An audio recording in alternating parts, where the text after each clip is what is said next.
오늘 말씀은 에스라서 9장 10절로 15절 말씀입니다. 에스라서 9장 10절로 15절 말씀. 제가 먼저 읽겠습니다. 우리 하나님이여, 이렇게 하신 후에도 우리가 주의 계명을 저버렸사오니 이제 무슨 말씀을 하오리까?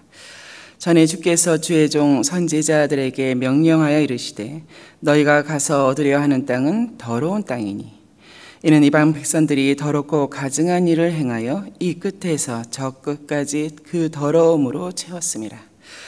그런즉 너희 여자들을 그들의 아들들에게 주지 말고 그들의 딸들을 너희 아들들을 위하여 데려오지 말며 그들을 위하여 평화와 행복을 영원히 구하지 말라. 그리하면 너희가 왕성하여 그 땅의 아름다운 것을 먹으며 그 땅을 자손에게 물려줘 영원한 유산으로 물려주게 되리라 하셨나이다. 우리의 악한 행실과 큰 죄로 말미암아 이 모든 일을 당하였사오니 우리 하나님이 우리 죄악보다 형벌을 가볍게 하시고 이만큼 백성을 남겨주셨사오니. 우리 같이 읽겠습니다. 우리가 어찌 다시 계명을 거역하고 이 가증한 백성들과 통혼하오리까? 그리하면 주께서 어찌 우리를 멸하시고 남아 피할 자가 없도록 진노하시지 아니하시리까? 이스라엘의 하나님 여호와여, 주는 의로우시니 우리가 남아 피한 것이 오늘날과 같사옵거늘 도리어 주께 범죄하였사오니 이로 말미암아 주 앞에 한 사람도 감히 서지 못하겠나이다 하니라. 아멘. 15절 기도 마지막 부분이지요. 주께 범죄하였사오니 이로 말미암아 주 앞에 한 사람도 감히 서지 못하겠나이다 하는 에스라의 기도 마지막 절입니다. 비록 성전은 재건되었으나 또 제물로 제사를 드리게 되었지만 정작 범죄함을 청산하지 못한 이스라엘 백성이었습니다. 제사의 모양은 있으나 그 본질을 저버린 그런 격이 되었습니다. 그러한 이스라엘을 누구보다도 가슴 아파하시면서 또 통분하신 분은 다름 아닌 하나님이셨습니다. 죄악된 길에서 어떻게 구원할 것인가? 언제나 그렇듯이 하나님의 방법은 하나님의 사람이었습니다. 멀리 페르시아에 있는 에스라를 택하시고 하나님의 사람이죠. 보내셔서 회개하며 기도하게 하셨습니다. 그런 것을 보면 실로 우리 어렵고 또 힘든 일들 많잖아요. 그래도 우리 주변에 같이 기도해가는 사람이 있다는 것은 이건 하나님이 주시는 은혜 중에 은혜구나 하는 것을 깨달을 수가 있습니다. 그렇습니다. 에스라를 통한 종교개혁 또 신앙 정결 운동은 이렇게 기도하면서 시작되었습니다. 기도하는 개혁자 에스라라고 할 수 있겠습니다. 기도하는 에스라는 무엇보다도 말씀에 밝은 사람이었습니다. 말씀을 잘 아는 사람이었습니다. 그렇습니다. 기도하는 사람은 말씀을 밝히 알아야 합니다. 바른 기도는 말씀에서 시작되기 때문입니다. 오늘 본문 말씀 11절이 그런 것인데요. 11절에 전에 주께서 주의 종 선지자들에게 명령하여 이르시되 하는 주의 말씀이 있었던 것이죠. 너희가 가서 얻으려 하는 땅은 더러운 땅이다. 이는 이방 백성들이 더럽고 가증한 일들을 이 끝에서 저 끝까지 행하여서 그 더러움이 가득 채워진 땅이다라는 말씀이 있었습니다. 또 명령이 있었죠. 12절에 그런즉 너희 여자들을 그들의 아들들에게 주지 말고 그들의 딸을 너희 아들들을 위하여 데려오지 말라. 말씀 신명기 말씀이고요. 열왕기 하 말씀이고 역대기 하의 말씀입니다. 몇 번씩 반복되는 말씀인데요. 율법을 잘 아는 에스라를 회개하도록 한 바로 그 말씀입니다. 그런즉 너희 여자들을 그들의 아들들에게 주지 말고 그들의 딸을 너희 아들들을 위하여 데려오지 말라. 단지 출애굽 때만이 말씀이 아니라 이것이 에스라 시대 때에도 이제 해당되는 그런 영원한 말씀이었던 것이죠. 그렇습니다. 말씀이 있기에 지금의 죄를 회개하고 또 깨닫고 돌이킬 수 있었던 것입니다.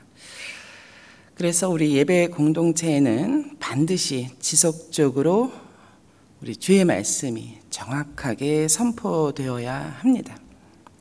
하나님께서 철저하게 금하신 이방인과의 혼인, 이제 어제 본문 2절의 말씀대로라면 거룩한 자손이 그 지방 이방 사람들과 서로 섞이게 되는, 이렇게 서로 섞이게 되고 혼합되게 되는, 뭐 지금으로 말하자면 이제 불신 결혼이지요. 이것을 엄격히 금지하셨습니다.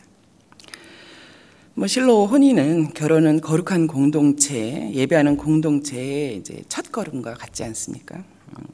흔히 결혼식 때 보면은 하나님 앞에서 이렇게 서로 간의 사랑을 약속하곤 합니다. 그러나 가만히 생각해 보면 그것만이 아니라 평생토록 하나님을 섬기는 부부로, 또 하나님을 예배하는 거룩한 가정을 이루어갈 것을 약속하는 게 그게 복된 혼인이 아닌가 싶습니다. 평생 하나님을 사랑하고 섬기는 남편으로 또 아내로 살 것을 약속하는 것, 얼마나 복된 가정입니까? 그러나 우상을 섬기는 배우자와는 뭐 사랑의 언약은 할 수 있겠지요. 그러나 이렇게 예배하는 공동체, 예배하는 가정으로의 약속은 할 수가 이제 없는 것입니다. 이제 그 이후에 에스라의 기도는 13절, 14절에 다음과 같이 계속됩니다. 우리 13절, 14절 같이 한번 읽겠습니다. 자, 시작. 우리의 악한 행실과 큰 죄로 말미암아 이 모든 일을 당하였사오니 우리 하나님이 우리 죄악보다 형벌을 가볍게 하시고 이만큼 백성을 남겨주셨사오니 우리가 어찌 다시 주의 계명을 거역하고 이 가증한 백성들과 통혼하오리까? 그리하면 주께서 어찌 우리를 멸하시고 남아 피할 자가 없도록 진노하시지 아니하시리까? 읽으실 때 보면 유난히 반복되는 단어가 있죠. 우리라고 하는 단어가 계속 반복되고 있습니다.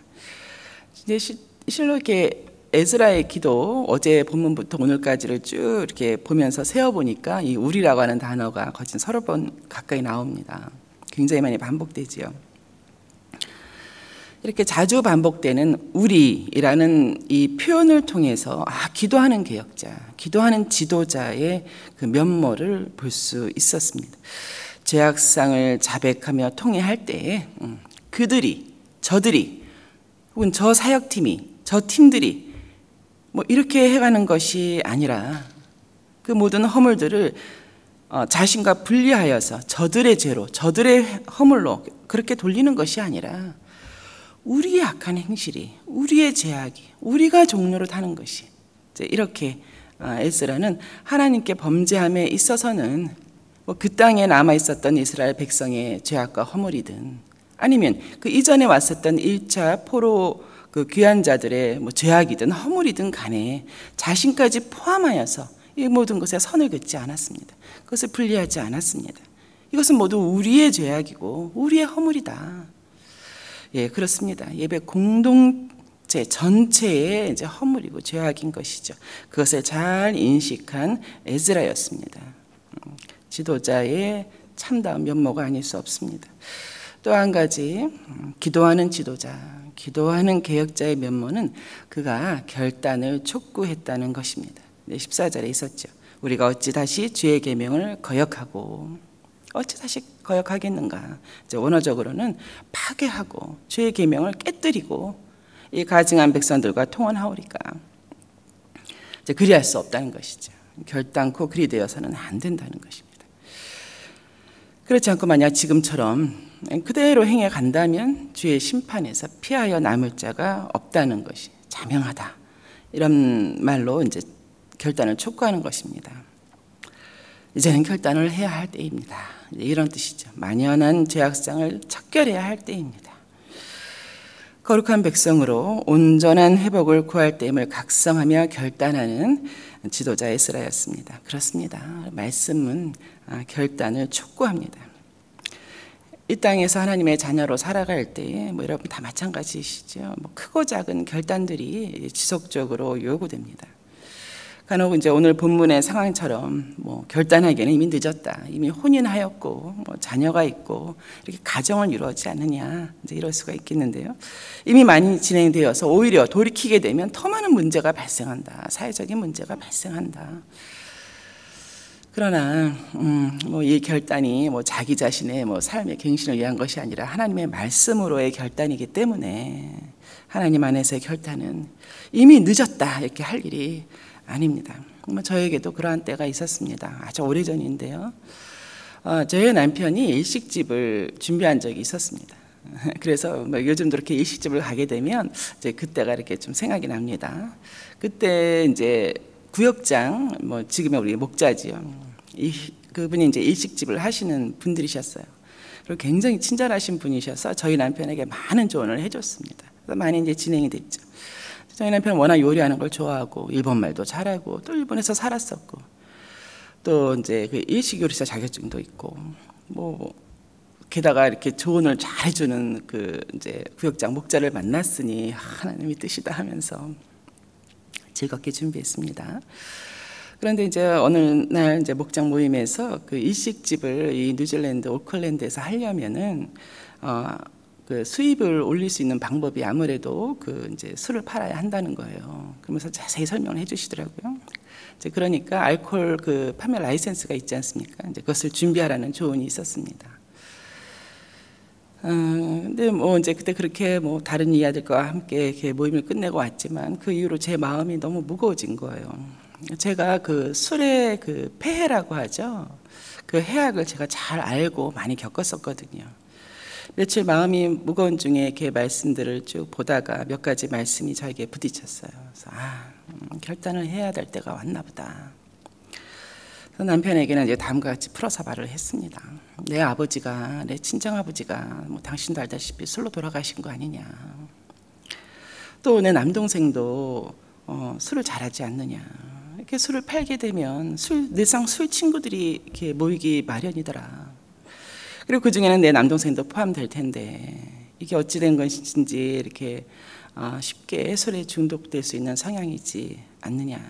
내가 아버지를 잃었는데 이제 동생까지 술 때문에 잃을 수는 없다. 나는 술이라고 하는 것이 우리 집안에서 완전히 근절되었으면 좋겠다. 너무 힘들고 너무 싫었다. 그러니까 일식집을 접자라고 이제 했습니다. 근데 뭐 뉴질랜드에 그렇게 뭐 좋은 이렇게 사업거리가 없잖아요. 이제 그런 날들이 지나가다가 또 한 번 이제 이야기를 했죠. 그렇지 않으면 정말 내게 소중한 가정이고 또 당신이지만 내가 애들을 데리고 이 집을 나가겠다. 그래야 될 것 같다. 근데 그날은 참 많이 두려웠습니다. 그리고 슬프기까지 했어요. 하지만 결단을 할 때였습니다. 그렇습니다. 우리 아까 찬양한 대로 누구에게나 이렇게 결단할 때가 있는 것 같습니다. 예, 말씀을 맺겠습니다. 오늘 말씀을 통해서 기도하는 개혁자 우리 에스라의 기도를 보았습니다. 이 기도에 관한 책은 E.M. 바운스의 책들을 제가 많이 좀 여러분에게 추천할 수가 있겠습니다. 여러 책을 썼는데요. 구약의 역사, 구약에 있는 기도하는 지도자들, 기도하는 사람들에 대해서 이렇게 짧게 요약을 했습니다. 구약의 역사는, 하나님 나라의 역사는 기도하는 지도자들의 이야기로 가득 차 있다. 그들에게는 기도하는 습관이 뚜렷하게 나타난다. 좋을 때는 물론이거니와 어려울 때, 위기를 만났을 때, 돌이켜야 할 때 그들은 모두 기도했다는 것이죠. 기도는 그들의 생애에 두드러지게 나타나는 아주 중요한 핵심적인 일면이다라고 요약을 했습니다. 그렇습니다.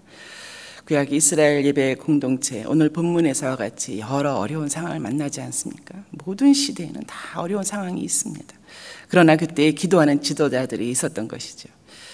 주께 엎드려서 죄와 연약함을 자복하고 용서를 구하고 또 결단해가면서 신앙생활을 갱신해 왔습니다. 이제 우리도 예외는 아닙니다. 뭐 이렇게 예배당이 있고 또 예배위원들이 있다 해도 그것은 예배의 요소이지 예배의 핵심은 아닙니다. 오직 주의 십자가 앞에서 개인적인 죄는 물론이거니와 이 공동체의 죄와 허물을 자신의 죄와 허물로 여기고 우리의 일로, 우리의 허물로, 우리의 죄악으로, 우리의 어리석음으로 그렇게 회개해 가면서 또 우리 회복의 길을 여신 주님 앞에서 거룩함을 향해서 늘 결단해 가는 그런 저와 여러분 되시기를 주의 이름으로 축원합니다. 아멘.